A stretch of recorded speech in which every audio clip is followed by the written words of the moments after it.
Hello, Space Junkies, and welcome to a jam-packed episode of What a Piece of Junk, the Star Wars podcast here on the Fandom Podcast Network. I am your agreeable host, Scott Bautman, and we have 3 episodes of Star Wars television to analyze, pontificate about, and otherwise dissect for you on this episode, which means I am going to need some help. And here to help me is my original podcast co-pilot, Mr. Derek Marsh. Derek, how's it going out there? It is going well. It is Thursday night, the day after all these shows premiered, because we got a lot coming on this weekend, especially for those that are wrestling fans with WrestleMania. Yes. And then we will also be recording again next Thursday, because then the following weekend is Easter weekend and I have family over. So busy, just trying to cram it all in. Normally we can be a little bit relaxed if I don't get to watch it. Not that I don't try to watch it immediately as soon as it drops, but sometimes life happens, right? And you can't catch it till the next day. But no, I definitely made sure I was able to fit it in. And like you said, I had to fit in an hour and a half of Star Wars, which was great. So I can't wait for us to jump right into it here. And it is a even bigger, huge geek weekend also because the Dungeons and Dragons movie comes out in theaters this weekend. And I actually went to go see it this afternoon with my beautiful bride, and it was magnificent. You guys should go check it out there, all your listeners. If you play D&D, you will be salivating. If you don't play D&D, you will still have a great time, because it is a fun adventure comedy movie. And speaking of having a great time, we are once again joined by our very own Dave Filcloni, Mr. Trapper Wolf himself, who got a little action this week. It's Gooey Chewy, man of 1,000 nicknames, Nathan Miracle. How's it going, Nathan? It is going great. Always great to see Trapper Wolf. And, I had no trouble getting to see these episodes because at 5 a.m. on Wednesday, I got a message from friend of the show, Terry Lee, asking if I had seen the episode yet. My phone was right next to my bed. It woke me up. I looked at him like, okay, holy cow, something has happened. I have to go watch this right now. Kudos to Terry and her dedication at watching it at the crack of dawn. Dawn had not yet cracked. Well, we're going to jump right into it then, because like I said, we've got 3 episodes to discuss. Guys, The Mandalorian, The Pirate, the return and perhaps departure of Gorian Shard and his piratey crew. So much for those rumors that he was going to be the big baddie in Skeleton Crew. I don't know. Exactly. Unless he somehow survived. I mean, people have survived much worse than this in Star Wars. Or if Skeleton Crew is set before this season of Mandalorian. I would hope not, though, because then I don't feel like anything as we talk about prequels, right? Then I just don't feel like a sense of like, oh, okay. Yeah, I agree with you, but I'm not ruling out the possibility. It is possible, of course. Okay, so let's jump right into the 5 questions for the pirate. Nathan, what did you like most about this episode? Okay, well, I mean, I'm going to cheat here. Trapper Wolf, obviously. Yeah. I mean, how could I say anything else? But, even beyond that, seeing Zeb in that bar was so cool. Was and beautifully well done, too. Yes, very well done. Rendered. Very well rendered. The original voice actor for Zeb there. So yep. We knew that it was him and not some other Lasat who happened to look a lot like him. So it was really nice. It was good to see him in high spirits. So I suspect that the rest of the crew is probably okay too, with the exception of certain purgatory people. And a certain Jedi Master, may he rest in peace. Yes, yeah. But I expect that that means Sabine is probably fine as well. And Hera's probably fine. Chopper's probably fine. It was a good way to do a cameo because it makes sense for him to be there. It makes sense that he would have joined the Rangers, but it didn't detract from the story if you don't know who he is. I enjoyed that he was wearing a flight suit. It was blue, that's pretty cool. And it's nice to see that he has essentially become a fighter pilot. That's pretty cool. Yeah, it almost makes me wonder if Cara Dune was usable, what role she would be playing. Would she have been the person who went up to Carson Blue, Or would she have taken Carson Blue's role and been the one to go find Mando and say, hey, you need to come back to Nevarro? Or would she not have been there at all? It's I think she Carson would have. Teva, by the way. Blue is just a nickname for any New Republic cop, any New Republic law enforcement. That's why the Mandos called him Blue Boy and Blue, get on out of here, Blue. Because I looked in the credits, and that's his fault. It's Carson Teva. Carson Teva, yeah. I'm going to call him Blue one way or another. That's fine. I mean, that's like calling Din Mando. Everybody knows what you're saying. It's just I was wanting to be Mr. Technical because, I mean, this is a podcast about Star Wars. Because technically correct is the best kind of correct. Usually I'm the Mr. Technical. Oh, wait, no, we haven't. We're not dealing with the clones right now. That's right. That'll come after break. Yeah. By the way, I've got to learn you some things about clones. I listened to last week's podcast and I have comments. All right, we'll do that near the end. We can hey. You have to feed it through email or on the reviews. Yes. That's all you can do. You can't do it during the podcast.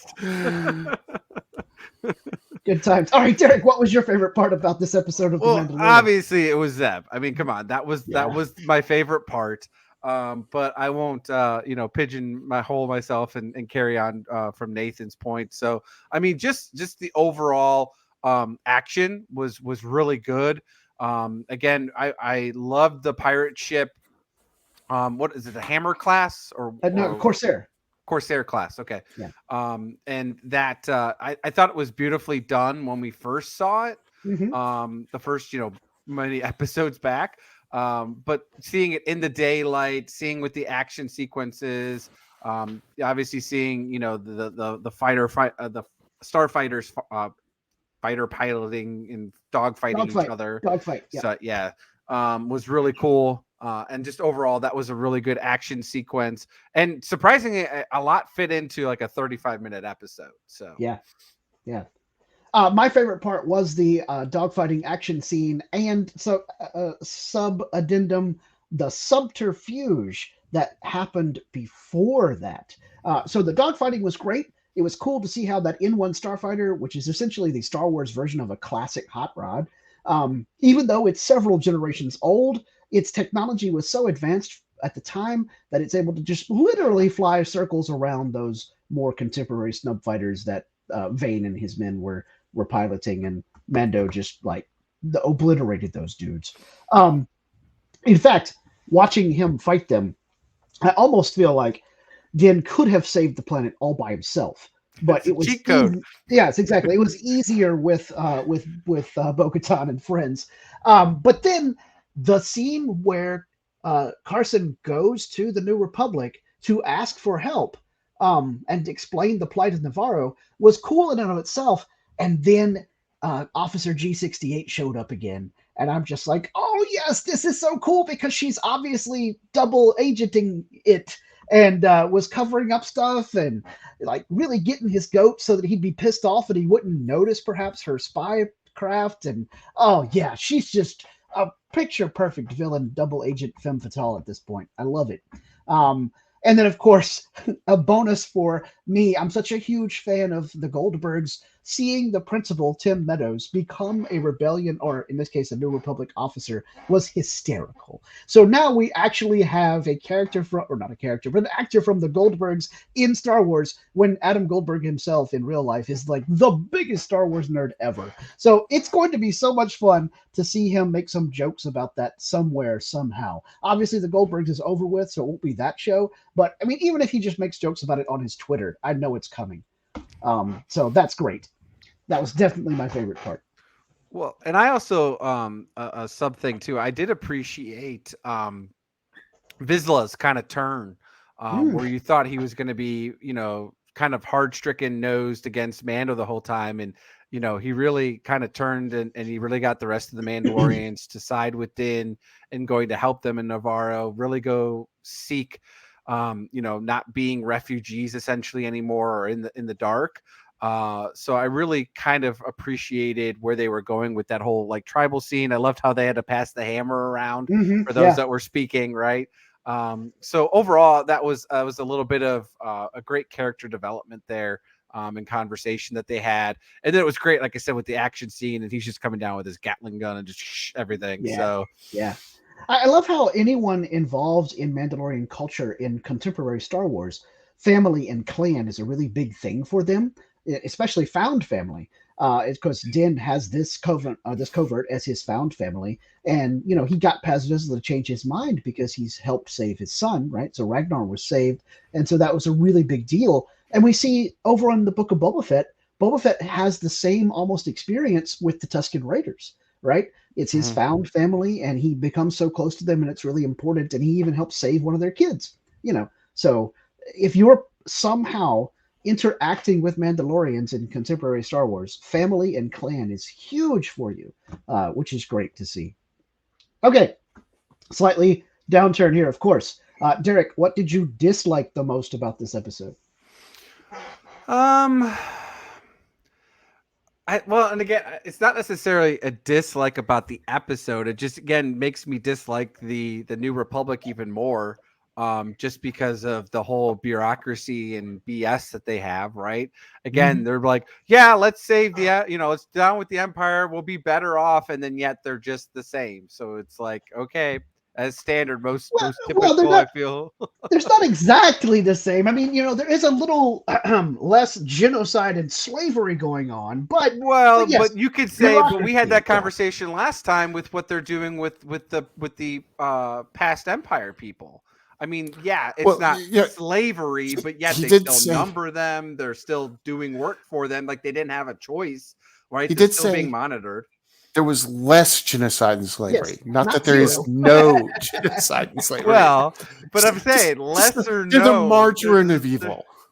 Yes, they're the margarine of evil. Right. Yeah. So, I think this is actually, as always, I agree with you. I did hate the whole bureaucracy nonsense because I wanted Nevarro to get the help that it needed. And I wanted Carson to tell Lieutenant Tim Meadows, I don't remember his character's name, but if we help Nevarro now, it will bolster our attempts to get them to join the New Republic, because he was all like, they haven't actually signed the charter. But then, of course, and that might have actually worked to convince Lieutenant Meadows, except Officer G68 was there to poo-poo the whole thing because that's her deal, and she wants that. I get that, right? But then he had to make a conscious decision, and he went with the non-moral thing, right? The non-ethical thing, like, we'll just let them burn, right? Instead of helping them, which is what they should be doing, right? Because they could have, But like I said, that to me is good writing and it's stuff, and it's just like, I really don't care then that the New Republic falls, right? Because it's like, they deserve it, right? So, and I think it's continuing to build up toward the sequel trilogy of people being all like, well, what happened to the New Republic? Why aren't they able to stop the First Order? And these are all great examples of why, because they suck. Yeah. Nathan, I was just gonna say, I'm finding that Mon Mothma was not as good as a leader as she's been in Andor so far. And I think there's a we'll probably end up seeing reasons why that happened. But there's also some of that is talked about in that book about Princess Leia that came out after Bloodlines, Bloodlines, where Leia is like torpedoed by her opponents because they bring up the whole, hey, did everyone know that her dad was Darth freaking Vader? Right. And so she gets attacked for her heritage, which is just such a spot on real world parallel to politics. I mean, come on. Anyway. Okay. Nathan, what did you dislike the most about this episode? Let me jump on one quick thing about what y'all were just talking about. As far as the ineffectiveness of the New Republic. Yeah, you didn't get to chime in on that last week, so by all means.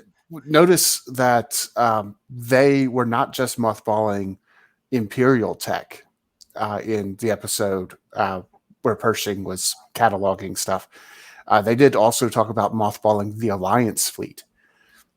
So part of the problem here is that they are getting rid of the whole military, so they don't have the resources to go fight all these brush fires as they come up.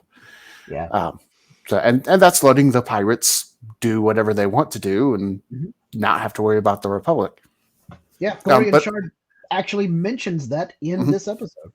Yeah, but I'm not going to list that as a thing I dislike about this episode, because I mean that is the story. Yeah. I don't like the Republic for it. Yeah. But that's how we get to the First Order. That's how we get to needing a resistance in the first place. I'll play it all over again. Because it never made sense with just the movies as to why we needed a resistance in addition to the Republic. Why wasn't the Republic taking care of these sorts of things? So I think this show is doing a little bit of what the Clone Wars did for the prequels and filling in some of those gaps of things that when you get back home and you're looking at the fridge, you go, that just didn't make sense in the movie. I didn't think about it till later, but hold on, that's not right. This is kind of explaining how did we get there. So as far as the thing I dislike the most about the episode itself, it goes back to what I've talked about before about R5. And I think Zeb was a great cameo. You didn't need to know who he was. It didn't really matter. If you know Rebels, that's great. If you don't, that's great. R5 is, now we're building in this backstory of, well, he was part of the rebellion too. Somehow he got off Tatooine and got into the rebellion and then came back to Tatooine. And somehow he worked with Carson. Yeah. To be fair, it's been like 12 years, so. Yeah, but, nobody bothered to clean up the motivator. Well, he just keeps getting replaced, but by bad tech. That's all. Oh yeah, sure. Maybe that's his shtick. Yes. He's like put in a bad motivator so I look like I'm an incompetent droid, so that I can sneak in. Yes. So he's smarter than he looks. Or Pelimoto was a terrible droid mechanic. I mean, this is also possible. Yeah, but the problem here is that he apparently went off and fought in the rebellion, and it's a little much for what I feel like should have just been a cameo thing from R2D2. Yeah, he's becoming the new R2D2. Yeah, if this had been R2 doing these things, it would have been made way more sense. Yes, it would have. Other than why. Well, actually, that would almost be more explainable too. But I mean, I could see him somehow, because by the time we get to the sequel trilogy, he's kind of powered down. He's like retired. So we don't know what happened between Return of the Jedi and the sequel trilogy for The Force Awakens for R2D2. Yeah. But yeah, R5 is my least favorite part. And that is a very, very small part of this episode. My official least favorite part, I agree with both of y'all's points. My official least favorite part is, once again, I want Bo-Katan's ship and Din Djarin's ship to have names. I want Bo-Katan does. Or at the very least, call signs. Okay, well, yes, but so then some point, I want them to use it. They never called it by its name. Weirdly, the bad guys did. But no, I don't know how. They called it the Gauntlet. I thought that is Bo-Katan's ship's name. Yes, I know, but when the bad guy said, "I'm engaging the Gauntlet," I thought they meant that was the name of their move, their strategy of trying. No. That's the name of Bo-Katan's ship. Yeah, I know it's the name of Bo-Katan's ship, but I didn't think they were using that word in that way. I think you're wrong. I don't think that's what they meant. If they know the name of the ship, that makes even less sense. I was going to say, it makes sense for me to be wrong, because I don't know how they would know that that's this is the story, though. Who's writing it knows the name of the ship, so that's how they know. For sure. But then why wouldn't... Yes, that's true. But then why wouldn't... Why wouldn't Bo-Katan use that name? Yeah, she would refer to that name, and then, she would have told Din, and he would have used that name. Like, what? I'll have to go back and watch it again. Maybe, but see, does at any point, because Boba Fett never calls his ship Slave One, and he just refers to it as the Fire Spray eventually, right? Because that's what Disney names it. But that's the type of ship, though. Well, but he only referred to it once. Correct. So I'm just wondering if Mandalorians don't, quote unquote, name their ships to the point of like Han does, like everything's the Falcon, right? Well, I mean, and he obviously calls it third party person, right? So obviously Din Djarin does, because in the whole first season he was all about the Razor Crest, and we heard him say that a bunch of times, and his friends did maybe too. True. I just forgot about that. That was like 2 seasons ago. That's true. That was a while ago. No lie. That was like 3 years ago. But no, my point was, though, during the briefing, if you will, Bo-Katan refers to the class of her ship and then the Khmer fighter transport. And then when they come upon the Corsair and they start attacking, the little, Mr. Smee guy tells the Pirate Lord Gorian Shard, we've got a Khmer class fighter transport coming in. I mean, maybe they had some sort of transponder signal where they learned that it was called the Gauntlet. I guess. Yeah, I'm not sure. See, it made more sense for Boba Fett to use the model of his ship because there may have been other ships in Jabba's palace, and just saying the Slave One wouldn't have told Fennec Shand, which ship they're looking for, whereas saying the Fire Spray did. And correct me if I'm wrong, but at one point, didn't Jango Fett call it the Slave One in Attack of the Clones? I don't think so, but they also never referred to it as anything other than like get to the ship. Yeah. Maybe so it's not like he went out of his way to avoid calling it by its name. Yeah, it may never have been referred to as Slave One on screen, but it has been in comics. I know that. And of course, in the Decipher card game, it's written on the title of the card. Anywho, my point is, Bo-Katan ship has a name. I want the heroes to use it, and of course, I want the N1 Starfighter to get a name, and then I want the heroes to then use that, or if not names, at the very least, call signs, because I'm tired of not being able to talk about Red 5 or Phantom 2 or whatever. Call it Mudhorn 1. Yes, Mudhorn 1. There we go. Call it Baby Yoda. Anyway. That'd be hilarious. Okay, all right. Moving on to more fun topics, which we kind of just did this. But Nathan, what connections did you draw to the rest of the Star Wars galaxy? Well, you see, there was this Lasat named Zeb. We get to see the Anzellans again. Yeah, cool. The erroneously named Last Lasat, turns out he's not the last Lasat at all. Well, he's the last Lasat in the sense that we saw some other Lasats before him. Then we saw him. He's the last Lasat that we saw, not the last one there is. He's the most recent. Yeah. Exactly. Yeah, he's the most recent Lasat. Yeah, that's got to be it. But there is one huge one that we can't pass up, and that is the land that Grief Karga gives to the Mandalorians goes over to Bullock Canyon. Yes. Bullock is the name. That when I heard Bullock, the first thing I thought of was Harvey Bullock from Batman, but it's actually a reference to the guy who was in the suit in Empire Strikes Back. Yes, Jeremy Bullock. Yeah, good time, good catch, good deep cut there, Nathan. Cool. All right, Derek, what connections did you see to the rest of the Star Wars galaxy? I mean, there's just a ton, right? The big one, though, I mean, obviously they talk about it, is the armor finally gets her forge back, and to the point of I feel like they'll have to eventually haul that out of the sewer or the dungeon or whatever it kept there on Nevarro, and it'll be cool. Are we gonna get like an episode upcoming here where it's gonna be like Farmville or something like that, where it shows all the Mandalorians out there like planting crops and building their houses, right?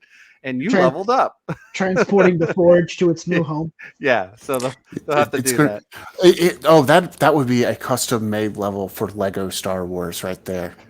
Yes, just go through, build all the stuff.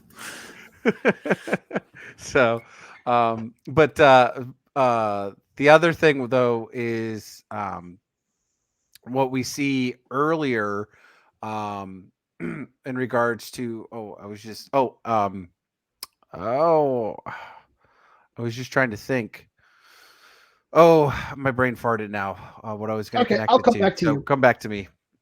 My big connection was two things in the it almost felt like an after credit scene, even though it wasn't after the credits. But when Carson finds the derelict Lambda class shuttle, it was cool to see a Lambda class shuttle again. A nice little moment there here in the 40th anniversary of Return of the Jedi, where said shuttles made their debut. It was cool to see one, get all blowed out, and then we find out that for sure some of the old Imperial tech is being reused by the New Republic because they used this old Lambda as a prison transport. And then the best little Easter egg he tells R7 to send over a probe, and I'm thinking they're going to launch something out of the nose of the X-Wing or whatever. But no, the periscope thingy from Empire Strikes Back that R2 used in the swamp on Dagobah apparently can also detach and fly over there to be a little drone probey thing. And then, the droid is controlling it remotely, and Teva is able to, inspect the wrecked prison transport. I saw a crazy theory on YouTube earlier today. Didn't watch the video, so I don't remember who made it or how close to accurate it might be, but somebody said one of the hands of the dead New Republic crew was wearing Gina Carano's glove, was wearing Cara Dune's glove, and so they're thinking that was somehow some way for them to canon say that she has actually been killed when Moff Gideon made his escape. I don't know if that was true or not. It's possible, but that would be quite the Easter egg if that were true. But I just loved seeing how the probe thing worked. Yeah, I did see that video. I did watch it, and the evidence for it basically amounts to we can't prove it's not. All right, yeah, prove it isn't true. So there's nothing to suggest that is Gina Carano's arm or Cara Dune's arm. Cara Dune's arm, yeah. But there's also nothing to prove that it isn't. So let's wait till next week and find out. Because if it is, there's no way they're not pointing that out. Yeah, that'll be a much bigger revelation. All right, Derek, did it come back to you? Yeah, so I can't think of his name though.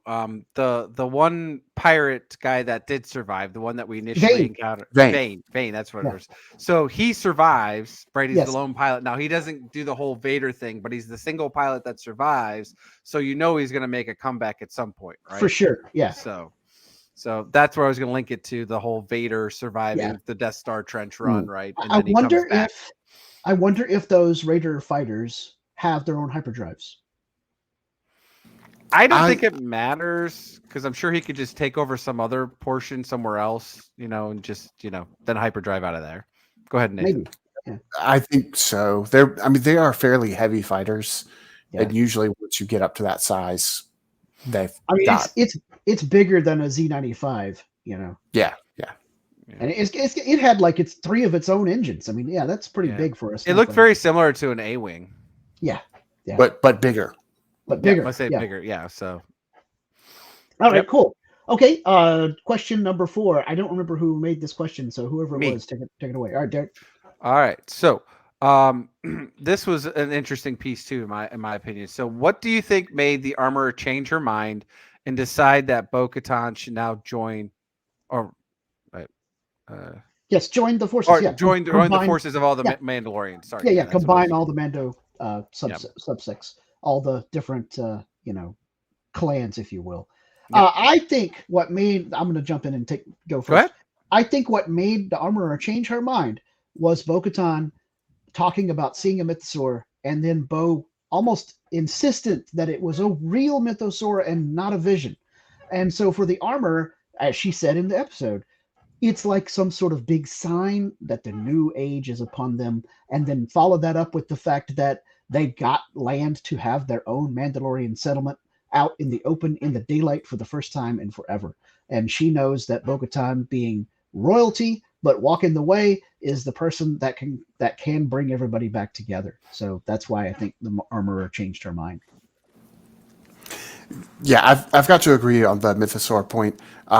So I was in culture class last week. So I talked with Kyle a little bit about this, and I had a different point of view than he did, and he had a similar point of view as you two guys did on last week's episode. But I thought that the armorer was not disbelieving Bo-Katan at all in the scene where Bo-Katan was talking about the mythosaur. I thought that she just wasn't speaking because she didn't know, and you only speak if you know. Okay, yeah. But that she did believe Bo-Katan because Bo-Katan is now following the way. Bo-Katan should also not be speaking unless she knows. So if Bo-Katan says this was a real mythosaur, that means she knows it's a real mythosaur. So I think the armorer believes her, and because she's seen the mythosaur, knows this is the person who is supposed to unite us.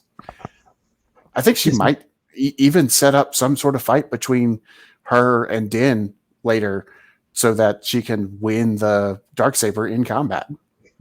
Even if it's just ritual, non-lethal combat. Yeah, that would be cool. Derek, what do you think?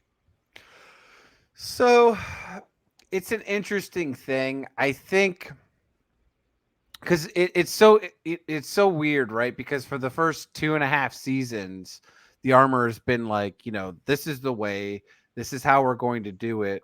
And even to the point of, I feel like it's going to turn to some biblical thing where it's like the whole, they strayed the way, so they're going to find their way. And then season 4, they're going to have this unite, and then something's going to happen, right? Everything's going to get destroyed by Moff Gideon.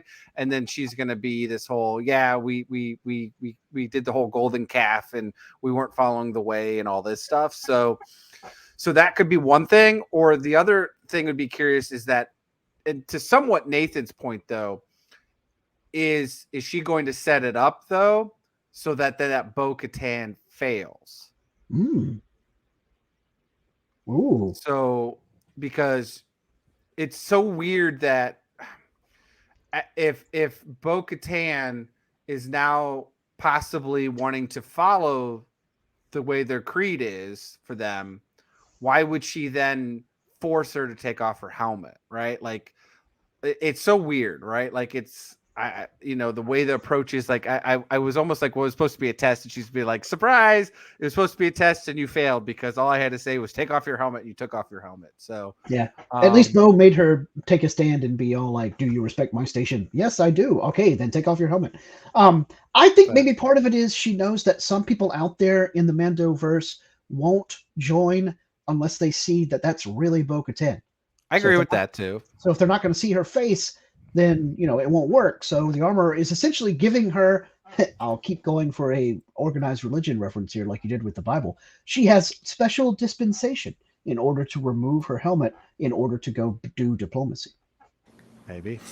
I'm going to jump in on the whole biblical aspect of it as well. Well, I mean, how could you not? It's a very well made point. Good job, Derek. But to make the point even better, Bo-Katan in this instance would represent Moses. Moses grew up possibly in the royal household as a slave. Even though not as a slave. Remember Pharaoh's? That's right. That's right. Yeah, found him in the basket. He was a foundling. Hello. Yes. Exactly.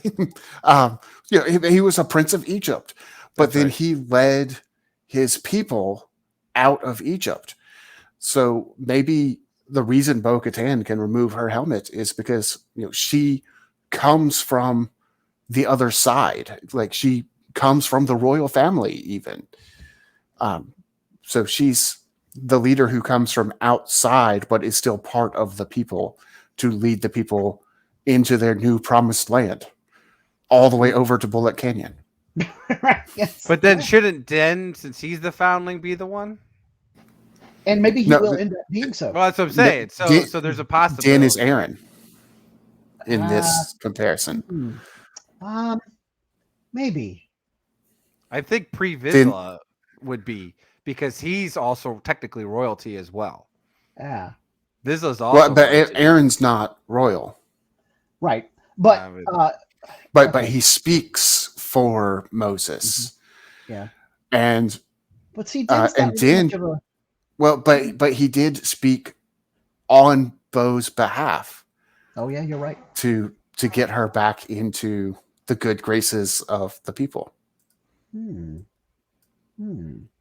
I'm liking this more and more. We could do a whole theory about this. Well, I don't know if they're going to get all to it in this season, because we only have 3 more episodes. So there's plenty of fodder to talk about after the season ends. Yeah, if they get to having the 10 commandments, then we'll know. Or of some Nevarro lava pit, I guess, maybe. Yes, there you go. All right, question 5. Go for it, Nathan.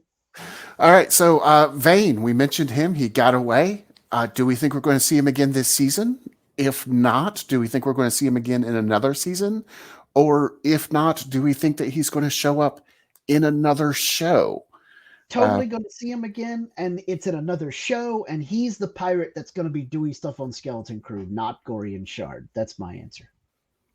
I mean, that's why I had the connection there, because I believe that's going to be at some point pop up, just like Vader did.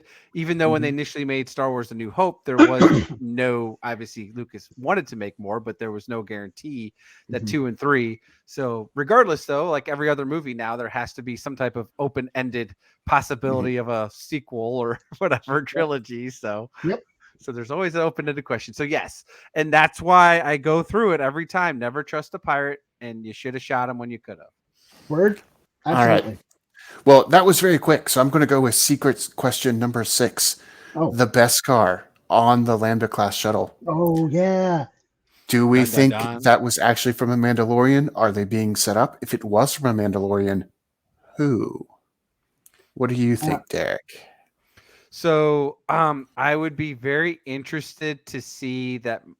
I wouldn't be surprised, because Moff Gideon is Mr. Mando lore type deal, right? He was the guy that did it all. That there wasn't some Mandalorian on the inside initially with the Empire that helped the Empire destroy Mandalore, and they're still working for the Empire, aka Moff Gideon. So one of the Saxons, maybe. I was just about to Death ask, Watch. Is Gar Saxon still alive? What happened to Gar Saxon? I'm pretty sure this is getting into Rebels, which I'm less familiar with than Clone Wars. I'm pretty sure Gar is dead, but his brother took over, and was even more, yay, Empire. Yeah. My answer is similar to Derek's for this secret question number 6. Is somebody is a Mando working for the Empire, in this case Moff Gideon's Imperial Remnant, some sort of Mandalorian super commandos of whatever vintage, maybe Clan Saxon, maybe somebody else. It's either Death Watch or Saxon. So Well, I mean, the group that Din's with is part of Death Watch, so I'm thinking Saxon. I guess they're not. I mean, they're a little bit different than the Death Watch we saw in the Clone Wars, though. That's what I'm saying. Like, to me, because technically Bo-Katan was Death Watch too, right? So I mean, until Maul took over. Yeah, I love when Paz Vizsla saw her the first time, and he's all like, "What do you know about this night owl?" That was so cool. Yeah. Anyway. So that's where I'm thinking it has to be something Death Watch is what I would say, because that connects to Bo-Katan. But at the same time, the Gar Saxon, because then that's how we get our Sabine cameo. Yeah. That's okay. Yeah, I'm sticking with Clan Saxon. It's them. Yeah. Well, I'm going to go with a whole different theory, which I think is actually less likely than what y'all have proposed. But I'm going to go with it anyway, just in case, the long shot. Sabine herself. That Ahsoka and Sabine are still hunting down Thrawn, and they think that Gideon is a link to get to Thrawn. Ooh. So they extracted Gideon to try to get to Thrawn. But you don't think they could have just gone to the New Republic and been like, "Hey, can we interrogate this a-hole?" I'm sure they went to the New Republic and they got to Tim Meadows and he was you haven't signed the charter, so no. I'll put your request in, but there's a backlog of others who need to talk to Moff Gideon, so fair enough. It's like, you need to talk to him immediately? Great, I'll put your application in. You have 6 to 8 weeks. My dislike for the New Republic is even more at that point, and they get what they deserve. So they basically have already turned themselves into, in less than like half a season, into the Jedi. Yeah. Mm-hmm. Yes. Already. They're not making moral decisions, they're making pragmatic decisions. But how will the Republic maintain control without the bureaucracy? Yep. Quick, more bureaucracy. The bureaucracy is expanding to meet the expanding needs of the bureaucracy. All right. Anyway, great question number 6, and I hope that we get to see good Mandos fight evil Mandos in live action, because that'll be cool. All right. Well, we will take a quick break for a list of other shows that you guys can check out here on the Fandom Podcast Network. Thank you for listening. We hope you're enjoying this podcast. Here are the other great shows on the Fandom Podcast Network. Culture Clash, where we discuss the latest in entertainment and pop culture. Blood of Kings, our show covering the entire Highlander universe. Couch Potato Theater, we celebrate our favorite movies. And Time Warp, our fandom flashback show discussing a year in movies and our favorite retro movie, TV, and pop culture topics. Good Evening, discussing all things Alfred Hitchcock. Hair Metal Podcast, we cover the rock metal music of the 80s and early 90s. Type 40, a Doctor Who podcast, discussing the time-traveling Doctor Who universe. Lethal Mullet, an action film podcast covering the 80s, 90s, and beyond. Also, check out the Lethal Mullet Network for more great podcasts. What a Piece of Junk, our Star Wars podcast. Making Treks, a Star Trek podcast with a deep dive into the final frontier. The Fandom Show, our Fandom Podcast Network live YouTube show discussing the hottest topics in fandom. The True Believers MCU podcast, discussing the Marvel Cinematic and Television Universe. Union Federation, our Star Trek and the Orville Show. And we're proud to welcome the BQN Network to the Fandom Podcast Network. Please visit our friends on the BQN Network, a Star Trek Universe podcast that also includes your favorite topics, movies, history, superheroes, and more. You can find the Fandom Podcast Network on YouTube. The Fandom Podcast Network is also on all major podcast platforms. The Fandom Podcast Network audio master feed is on Podbean at fpnet.podbean.com. You can find the Fandom Podcast Network on Facebook, Twitter, and Instagram. You can email us at fandompodcastnetwork@gmail.com. Thank you so much for listening, and remember, respect others and enjoy your fandom.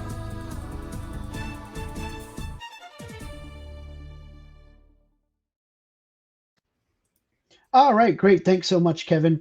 Okay, guys, it was the two-part end of season 2 of The Bad Batch this week. We had episode next to last, The Summit, and final episode, Plan 99. So, yeah, we'll just jump right into it. Derek, what did you like most about this episode or these episodes? We're going to combine them for the sake of brevity. So, I like that it kind of finally connected the dots a little bit better. It definitely went down one of the two things we talked about, right? That it was going to kind of relate all back to Mount Tantus, and it was going to be all related to clones somehow. And I really did like the first episodes, like the action sequence. I really enjoyed when they were stuck on the rail cart and they were trying to get out. And then the fact is, like, when they actually, like, Tech made the actual decision, right, to sacrifice himself to save that. When they crashed into the end of that, like, it actually crashed through, and then they were like all injured and stuff like that. So I thought overall, like, that portion up to that was really good. And then I really liked the first episode a lot. And it was great as usual, where the Bad Batch, nothing works right. So here's Saw Guerrera, right? So everything was going to plan, and it's like, oh, here's another rebel alliance. They must have gotten the same information that Echo got, right, from the same person. And they went, and of course their whole plot and plan was foiled. But I did like that the rebels did actually kind of like be successful, right, with that. And it was cool to see, obviously, at the time, Commander Krennic. Yeah. Nathan, what was your favorite part of these episodes? My favorite part of these episodes was in the first episode, you could tell that something else was going on. They gave little hints of, hey, the security cameras have gone down in this sector, but this wasn't the sector that the Bad Batch was in. So if you were paying close attention, you knew something else was going on. So when they found the explosive device and Saul confronted them, it wasn't a surprise that something was going on. Right. I wasn't expecting Saul, but at the same time, I wasn't sitting there going, well, they just pulled this out of their butts. Right. Where did this come from? Deus ex Saw. Deus ex Guerrera. Yeah. So that was my favorite part, because it rewarded the person watching for paying attention and actually listening to all the call outs of things going on.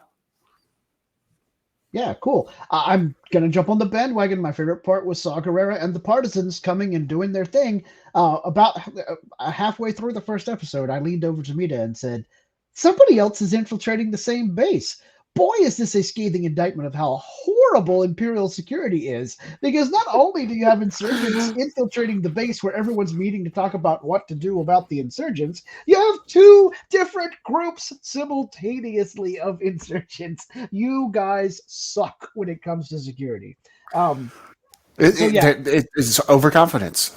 Absolutely. But it was great to see Saw Guerrera doing Saw Guerrera things. He is just a badass of a terrorist. And, he's fighting for a righteous cause, but he is not doing it in a moral, just way. He is just the worst. And extreme. That's right. He does not take any prisoners. And at this point in time, he is very much in the mode of, nope, I'm going to make it hurt as badly as I can right this instance. And unlike the Bad Batch with their set for stun, boys, they're killing everybody they can and then blowing up the whole place. They destroyed so many little shuttlecraft cruiser patrol things and then wrecked the whole monorail system. And yeah, even Hunter with his expert charisma there couldn't talk him out of being Mr. Extreme because he saw freaking Guerrera, baby. And so, yeah, he blowed stuff up real good. I loved it. Now, I got to jump onto that set for stun point. They only stun clones. Sure, but Saw and his men wouldn't do that. Touche. But they used live rounds. They used the deadly stuff for the non-clones. Yeah. Oh man, so many stormtroopers have been killed in the last 3 episodes of the Bad Batch. I was like, wow, this has really raised our season high body count. Actual death. Because it's stormtroopers and not clones. That's right. And they're wearing masks or helmets. Yeah. Well, yeah. The out of universe reason, much like the out of universe reason for allowing Bo to take her helmet off is so that we can see the actress. There's an out of universe reason. Yep. I'm with you. Yeah. I know, Scott. I know. Good times. Cute redhead Mandalorian. Watching her fly the gauntlet again. I'm like, yeah, baby. Oh, good times. Does Mita have the next cosplay she wants to do? Mita's next cosplay, and this is not a joke, is the Armorer, and she's already working on it. So it's very cool. Be epic. Okay, I need to get my Trapper Wolf cosplay together then. All you need is a flight suit. You've got the hat, because now we've seen off-duty Trapper Wolf with the hat. With the hat, yes. Yeah. And I have the pattern for the flight suit. I just need to get the materials and some sewing expertise. All right. So what are we prepping for? Star Wars Celebration when it comes back to the U.S.? We are prepping for whatever comes up. Either that or Dragon Con, because, costumes are a big deal at Dragon Con. So yeah. Okay. Yeah. Okay. Anyway, yeah. So question number 2. What did you dislike? Nathan, what did you dislike?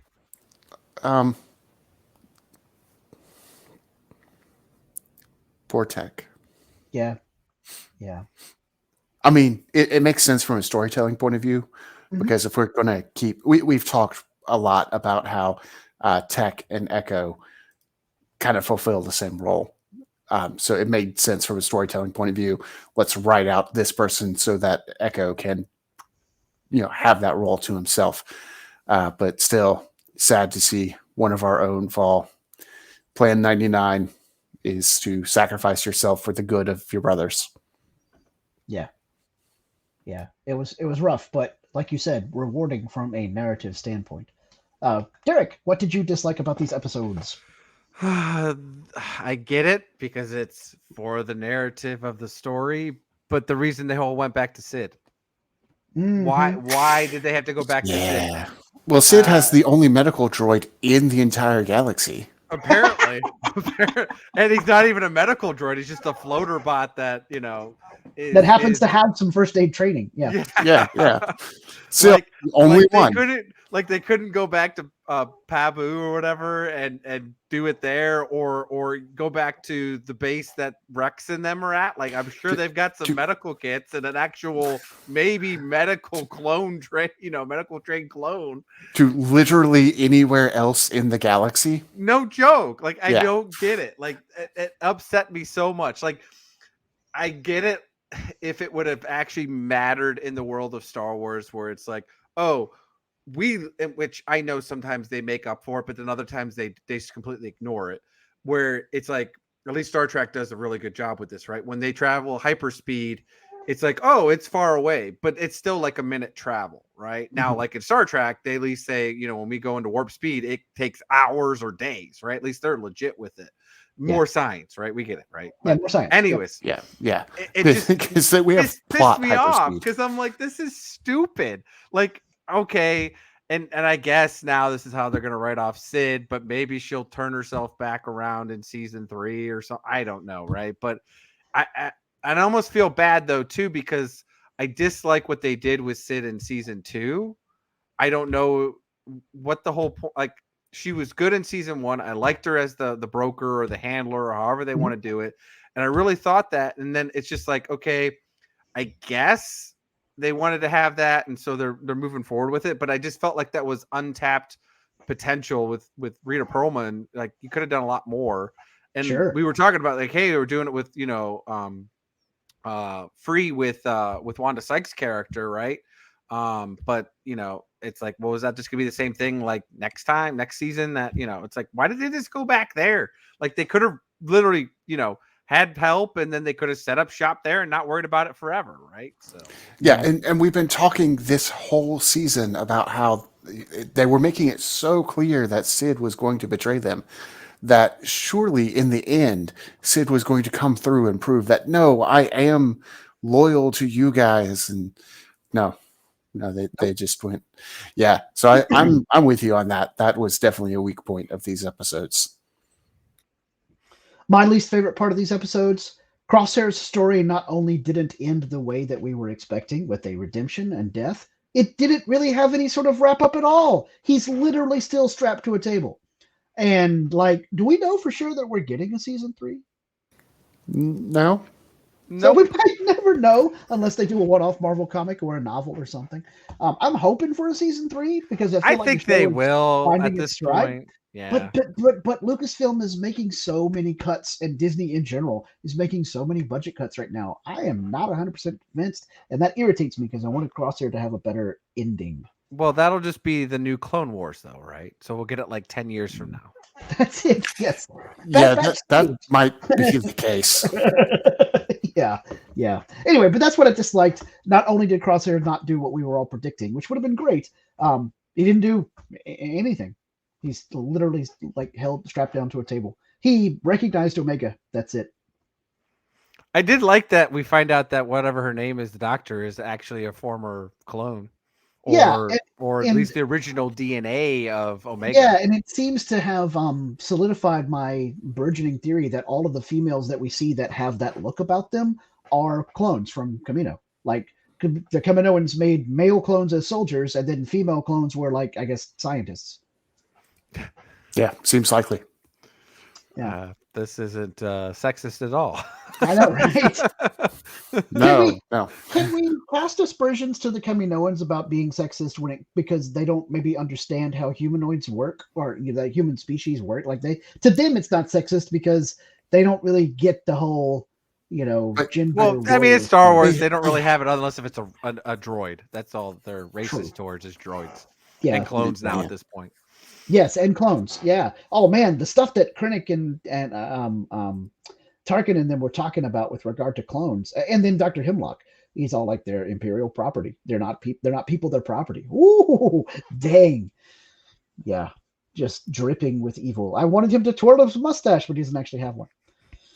All right. Okay. He shaves it so you can't tell. He's in disguise. Yes. Question season 3. Yes, season 3. He'll have a mustache. Question number 3. Derek, what connections did you draw to the rest of the Star Wars galaxy in these two episodes? Stardust. Yeah. So, yes, perfect. So I just, well, and it's interesting too that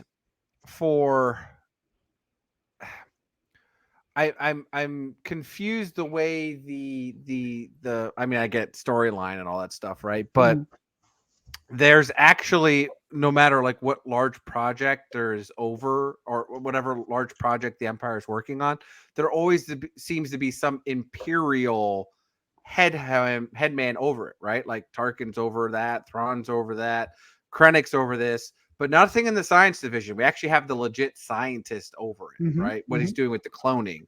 And I don't like that. It doesn't fit to me.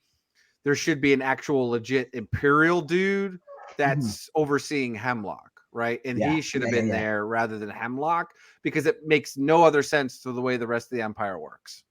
Again, story, but it to me, there's always been a high-level Imperial that oversees these divisions of, science, engineer, military, whatever, right? Yeah, You have have a project people on the works or the high-level, scientists or whatever on it. Yeah, like you have a Moff project Gideon, coordinator. Yeah, yes, like Moff Gideon was in charge of Dr. Pershing. correct. Yeah. Well, maybe the reason they had Moff Gideon in charge of Pershing is because they tried the whole let's let the scientists run the science division, and it didn't work out here. Maybe so. Well, yes and no, because obviously there's plenty of clones that will go on. So, and obviously the whole thing that they've been beating around the bush about, which is almost certainly make a clone body for the Emperor to jump into when he dies, did work. Yes. Yeah. Nathan, what connections did you draw? I mean, you just hit one right there, Palpatine clone body. Yep. Sequel trilogy, yeah. Somehow Palpatine returned. This is cloning. Yeah, this is how we're getting that explanation now. Even though it's set closer to the dawn of the Empire, it's explaining the sequel trilogy. But we also see Eriadu, which is Tarkin's homeworld. Yeah. So he basically made sure that this summit was happening in his own backyard, which is also how he knew that he could just turn on the panic room stuff and they'd be fine, unless they somehow toppled the whole thing. And which almost happened. It almost happened, but didn't, which means Saw failed. He did not achieve his primary objective. Yep. And also messed up the Bad Batch objective. And Saw, bad form all the way around. Arguably, Saw is yes, he doesn't. Arguably, Saw is the reason Tech's dead. Arguably, no, straight up, Saw is the reason Tech is dead, because they would have just left if the explosions hadn't happened. No, see, they'd still have to fight their way through those stormtroopers, and then the other train of stormtroopers was coming the other way too. Yeah, but they wouldn't have lost power though without the explosion. And Tech wouldn't have had to have gone up top side and done the plug-in thing, which is why he wasn't in the cart in the first place. So yeah, most definitely Saw's actions led indirectly, but led to Tech's death. But with that, I don't think Tech's dead. I think Saw Guerrera got him. And I think all they found was Tech's glasses. Shall we go on to question number 4? Well, no, because I haven't answered 3 yet, and I wanted to chime in and say the connection I had was the monorail system made me think of the train job in Solo, and as soon as Tech left the car to go do stuff on a platform, I said to Mita, ooh, he better be careful. That's how Val died in Solo. And what do you know? He's dead, Jim. Except maybe not, as Derek has just made me think about. Anyway, okay, now, question 4. Yeah, go. So the question is, do we think Tech is still alive? Does the Empire now have 3 of the Bad Batch within Crosshair's Tech and Omega, or Omega, as her twin sister calls her? Omega. I'm going to jump in and go first. No, Tech is not still alive. Tech's dead. His sacrifice won't mean anything if it's all like, just kidding, he's fine. And the whole goggle thing, I think, was the less gory way to prove to the audience that, yep, he's dead. I mean, if this were an R-rated HBO show, I would have thrown his severed head at you with cracked goggles. But since this is arguably somewhat of a kid's show, I'll just show you the cracked goggles to prove that your friend is dead. And then because I'm evil Dr. Hemlock, I'll do it to manipulate your emotions while I'm trying to get you to, do the whole hostage thing. So yeah, there you go. Tech is dead. Nathan. Long Tech. DED, dead. Pushing up the daisies, joined the choir eternal. Not coming. Pirate is deceased. Okay. Yeah. Now, this is the way you actually kill somebody for good in Star Wars. Is you throw them down the reactor shaft or off the bridge on. And the only way he's going to come But that's back, the bad guys, not the good guys. The only way, well, actually, yeah, you know what? You make a point because Luke fell down the chasm. Nope, still dead, very dead, much dead. Because Han technically didn't come back. It was just a vision/memory for Kylo Right. Ren. Right. That correct. Yes. And Luke, we followed, and Palpatine, we basically retconned. Yeah. Well, Yeah. don't get me wrong. Like I would be surprised if he was dead because of the simple fact what Scott said. It's a kid's show. Yeah. And I don't think that they would actually kill Tech in this. Has it live action or is it? Now I'm not saying it isn't because we got Kanan, right? I mean, obviously Kanan that died, happened, right? And that was, in my opinion, Rebels is more of a kid's show than Bad Batch has been. Yeah, I would agree with that. It's hard to say. Because arguably the main character in Rebels was a kid himself in Ezra. Yeah, I mean, it was supposed to be the viewpoint, right? What we're seeing. Yeah. So, Yeah. But like I said, I would be surprised if he was dead. And again, that Hemlock didn't have a way of saving him just so he could do whatever he's doing to Crosshairs and do that to Tech behind that. And I mean, you make a solid point about people coming back from giant falls in Star Wars, and also. It wouldn't be the first time that a clone trooper has come back years later when we thought he'd been dead a long time. Hello, Echo. So. You know what the really ironic part about that is? Echo died rescuing Tarkin from the Citadel. And now Tech died when Saw is trying to kill Tarkin at a place that is pretty much a citadel, even though it's not the citadel.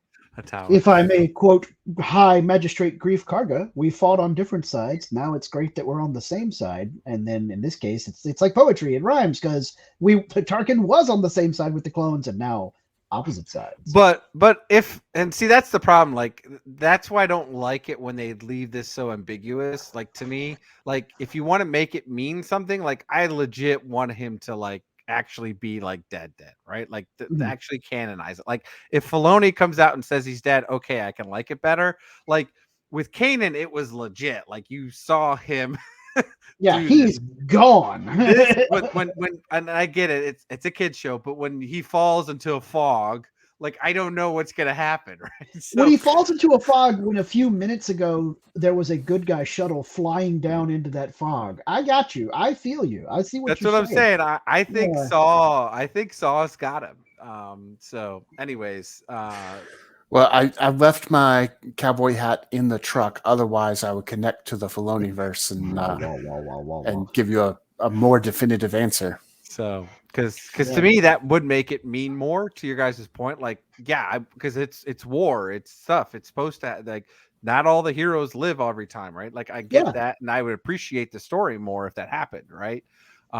So, you know, I would love for it to happen, but I just don't think it is. So. But speaking of definitive answers, last week, you guys, Gregor, yes, we have seen him before. He was the clone in the Droid Squad story arc who got amnesia, like, through a battle injury, forgot that he was a clone, was working as a dishwasher somewhere until they reminded him, you were a commando. And he started taking droids out and realized, hey, I'm good at this. And then that's how he came back. And most likely is how he avoided the whole Order 66 thing, because he had brain damage that probably damaged his chip. Yeah. And that's a theory that goes back to seeing him in Rebels. Wolf has the eye injury, and Gregor has the brain injury. And of course, we now know how Rex had his chip removed. So part of the thinking is those two were the ones because they had those injuries. Fireball. Y'all kept mentioning him as it was good to see him again. We've never seen Fireball before. What do you know? We forgot Gregor existed, and we thought Fireball did. We had the Mandela. You had him swapped. Yeah, Fireball was new for that episode. They all look alike. Not to me. Well, okay, let me go on record in saying I like Fireball. He's a cool clone. I'm glad he's still kicking. Yes, I agree with that. He is cool for now, but new. Yes. There we Good go. times. I liked his armor too. I liked the paint pattern and all that stuff on his armor. And I loved his somersault move to get past those stormtroopers and again blast them in the face. Yeah, very cool. Very cool. But not good to see him again. Just good to see him. Just nice to make his acquaintance. Okay, same deal, I believe, with the two guys that don't have names that were in the cell with Hauser. They are Hauser's men, so presumably they were in the same episode as him, but did not have speaking roles or names there. But Hauser himself also was not on Clone Wars. He's new for Bad He Batch. was new for Bad Batch. Yes. Okay, cool. Hey, at least I remembered that one correctly. Very Cool. good. Okay. All right. So, question 5: where do we go for season 3? I'll answer first. I think we go to cancellation. I'm not convinced at all that we're getting a season 3 of the Bad Batch. I want us to, but I don't think it's happening. Nathan, what do you think? Not quite the same answer here. I think we will get a season 3, but I think they will know it's the final season going in. I think Filoni and Favreau have enough pull to say, hey, we need to finish this story, but that'll be it. And it may even be a shorter season because of that, which would probably be better because it would probably mean fewer side stories and more, actually getting to the main thing with the clones.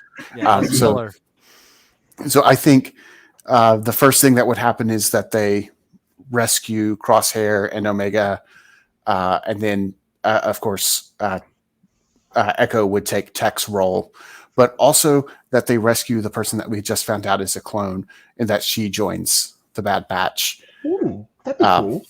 And then by the end of the season, we take down Hemlock, but he's already set the wheels in motion for making a clone for the Emperor. But we find that out in kind of the post scene or the last scene of the last episode of, oh no, they've defeated us, but it's all right because everything is proceeding as we have foreseen it. The Emperor doesn't have a mustache either, but this will all be much more important once we reach the 21st century. Because in my mind, this is all 1980s stuff. Since it's pre-Empire. I guess even 1970s stuff. Not pre-Empire, sorry, pre-A New Hope. You know what I meant. Yeah. Pre-original trilogy. Right. Derek, season 3 happening? No? Yes? So we will get a season 3. I think it's right. It depends on what they'll allow them to get away with for story. If they will have to wrap it up, if they know it's a final season, I could very well see them still getting maybe 12 episodes, 8 at the least. But they could very well get 16, right? Because you're only talking 22 minutes, right? It depends on how the story they want to write it. I do agree though that the less episodes the better because it's none of this filler stuff. I would be curious how that they would have to close 3 wheels, right? The first is they have to find Mount Tantus, right? So that's going to take an episode or 2. Then they have to obviously rescue them, to your point. And then they obviously have to do this tie-in with the cloning because I feel, because this was going to be my final question to you guys, is a 6th question, but more of a secret question number 6. I don't like this trend. And where we're going with this, with the whole recency of Filoni and Favreau coming out a few weeks ago, right, in their interview and being like, we're all connecting everything, right? So it's all this whole cloning thing that's really the tie between, I think, everything. And I've seen some people going around and it's been making me think too, are we getting a updated rendition of Heir to the Empire with what we're doing? And do you think we're maybe not going to get Luke, but Grogu or something like that? That would fall into it to tie in Mando in that. But this needs to set the wheels in motion, to Nathan's point. But I don't think it's not just setting the motion for Palp's new body, but I also think for cloning Jedi or Force users in general. So my answer for secret question number 6, yes, that's how we're going to tie it up. but I don't necessarily think that there's a necessity for Bad Batch season 3 in order to make that happen, because we've already had some cloning hints on Mando, right? So we could just go from there. Plus, if we're doing a new heir to the Empire, I think Grand Admiral Thrawn is going to do his Thrawn things. He won't have a Jorah Sabath clone. He will have Lu'uk, because we've already got all the necessary, CGI elements and voice patterns to do Mark Hamill stuff, and we'll finally tie up that whole thread of what happened to Luke's hand and where did Maz Kanata get that lightsaber. That will all be tied up with the whole Thrawn Heir to the Empire trilogy, and we will actually have good Mark Hamill have to fight bad Mark Hamill, just like in The Last Command, and then somebody else will kill him, kill Luke clone, not Mark Hamill, not good Luke. But I don't think, some people have been theorizing that we're actually going to get Mara Jade. I don't think that's going to happen. I think it's going to be somebody is going to fight Lu'uk with the Darksaber. It might be Mando. It might be Bo-Katan, in which case we'll get this cool, okay, we didn't have Mara Jade, but the hot redhead babe still killed evil clone Luke. I mean, it all comes around in full circle in some form, right? So that's my theory about your secret question number 6. It will be about cloning as the overall arc, but we won't necessarily have to have Bad Batch to make it happen for season 3. I think we do close the loop on Bad Batch. We do get a season 3 to do that. I think we do the Heir to the Empire thing, but I don't think it's going to be Lu'uk. I think it's going to be Yzra. I would prefer either Ezra or Ezra. Ezra. No, it's going to be Yzma. Tall, purple, turns people into llamas. No, that's not right at all. Maybe if you spell Ezra backwards, it's arse. Yeah, it's they're pulling it out of their arse. No. But to me that makes sense. Because the tying together thing is likely going to be set after this season of Mando. So presumably they'll go find Thrawn, and who does Thrawn have access to? It's Ezra. So we just take Ezra and put him into Luke's spot, take Sabine and put her into Mara Jade's spot. She can use the Darksaber. She's used it before. So she could kill Ezra. And the Dark Ezra could still use Luke's old lightsaber, and we could still close the loop on that. Yeah. And they could be all like, we used part of the stuff from Luke's hand to help make the evil Ezra clone. Although you do make a good point, though. If we have evil Ezra, then like the first few episodes of Ahsoka's series could be about them finding him. And they're like, oh, we're so glad we finally found you. And he's all like, I'm glad you're here too. Bam, I'm coming to kill you. And everybody will be all like, why did Ezra turn evil? But then after credit scene, real Ezra body trapped in a tank somewhere, Yep. In that orange amber that we saw in Obi-Wan. Oh, wow. Yeah, that'd be cool. All sorts of different things. So good, and hopefully they consulted Timothy Zahn. That's all I care about. Hopefully so. Yeah. Good question 6. Although I don't support this trend. It makes the episode last longer for the podcast. Anyway. Well, this was technically we could have done 5 questions for each episode, and we didn't. So to be that's fair, true. We could have 15 and we had 12 instead. Yes, that is good. Yeah.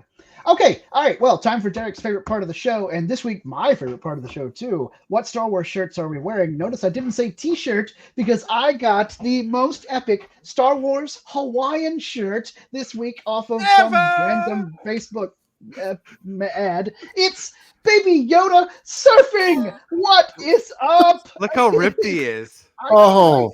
Now you better be careful. A giant dragon turtle thing might jump up and try to eat him. Yeah, he'll try to eat him first. I don't think this is even actually officially licensed merch. Oh, I got definitely not. Real sketchy Facebook ad. It probably came from China. It definitely came from China, according to the tag in the back. I was pleased that the merch actually showed up after I paid for it because I would not have. Trust me, the Chinese will take your money and they'll be valid with it because otherwise you can. I always pay with PayPal for that reason because then I can cancel it. That's what happened. Yeah, but it showed up, and I got another one from these same guys that I will wear on a future episode. No spoilers, but it involves more surfing. But it's even more epic surfing. It's even more epic surfing, guys. I can't even tell you how cool the second one is. This one's so what great, you're saying, by the end of this season, Grogu or Mando or somebody needs to be surfing. Mm-hmm. Totally. I could see Grogu surfing in the little river on the where the covert was. Although now they don't live there anymore. They live on Nevarro, so maybe he's surfing the lava flats. That's it. He's going to surf the lava. I'll take it. Or air currents. I mean, they could drop him out of, the gauntlet. They can name it, or finally name the Naboo fighter. So. Yeah. It'd be cool if they give the Naboo fighter some sort of Hawaiian name, right? Like it's the Anunnaki or the Kikimoa. Yeah, right. The Mauna Lea. Anyway, okay. The Amidala. The Amidala. Oh, that would be cool too. The Padme. Yeah. All right. Derek, what shirt do you have on this week? So, of course, I just had to wear a classic. So I got Mando and Grogu. Chibi Mando and Grogu. As he's trying to get to a froggy. So I have, like I said, another shirt, but I'm trying to save it a little bit. But I may not or at least not wear it on this show. Obviously, I'm going to wear it before that because it's going to be a while before this show airs this year. So I might want to wait till that reveal. Yeah. All right. Cool. Nathan, what you got? Well, we had Trapper Wolf, so I could not resist wearing the Wolf Pack shirt with the Loth Wolf on it. Anytime that we see Dave Filoni himself in an episode, I will be wearing this shirt. I enjoyed so much that Dave had the cameo as Trapper Wolf, and then now we have official names and canon storylines for Rick Famigua and Deborah Chow as Rebel pilots or Republic pilots as well. So that's really cool. If we were still making the Star Wars card game by Decipher, having little Easter egg cards of them as characters for the light side would be hilarious. Maybe I'll see if I can find some way to get the Players Committee to do that and then make some alternate image ones that have the real people on them. Well, now see, if we submit a picture of me in the hat, yes, they do cosplay. They do accept cosplay. I'll give you credit. Yeah, good times. All right, well, if you guys out there want your own cool What a Piece of Junk t-shirt or mouse pad or coffee mug or what have you, please check out our store over at tpublic.com/Fandom Podcast Network. Just search for the Fandom Podcast Network in the user field there, and you will find What a Piece of Junk shirts and Culture Class shirts and all that other cool merchandise. Nathan, let people know where they can find the show out there on the internet. Everywhere, pretty much anywhere you can find podcasts, you can find us. Whether that's YouTube, Apple Podcasts, Stitcher, Podbean, Spotify, iHeartRadio, Google Play, all of those will work. You can also find us on Facebook, the What a Piece of Junk, a Star Wars podcast run by our very own Derek Marsh. You can email us at whatapieceofjunkpod@gmail.com. Scott will respond to your email or throw it in a junk pile. I'm not sure. You can try to find us at What Wars on Twitter. We may or may not ever check Twitter again. Or you can find the entire Fandom Podcast Network on Instagram at Fandom Podcast Network. And if you do find us on Apple or anywhere else that accepts reviews, Derek, tell us about the reviews that we would like to see. So again, we're doing this for fun, but we would definitely love to have our voices heard throughout the podcasting world, whether that is through downloading or streaming. So by doing that, to help us get to the search field that's more, searchable and pop up at the top, just like, when you look for Google and you type in something and something pops at the top, that's because it's either one, a paid sponsorship, which we're not going to do, or two, it is because it is searched more often. So, and obviously has high reviews. So if you do that and you find us, please leave us a review because that'll put us at the top. And there's like a gazillion Star Wars podcasts out there. So there's like a gazillion more reasons to give us because we're better than them. Right. So, because you all love us. Absolutely. And if not, then, we can't stay here in the Dunken Gungan, and we'll have to find ourselves our own new Nevarro. Yeah, it's not electric, unlike my cool Chevy Bolt. We got to buy fuel for the Dunken Gungan. It runs on coaxium. So, there we go. All right. Just that it doesn't run on Ipsium. We tried Ipsium. We didn't get that converter. That's right. It burnt out the fuel injection manifold. It's like when they poured the moonshine into the DeLorean in Back to the Future Part 3. Anyway, all right. Well, thanks so much for joining us on this episode, everybody. Please hit us up between shows to let us know what you have suggestions for us to change. And please always remember to respect each other and always respect each other's fandom. All right, Nathan, punch it.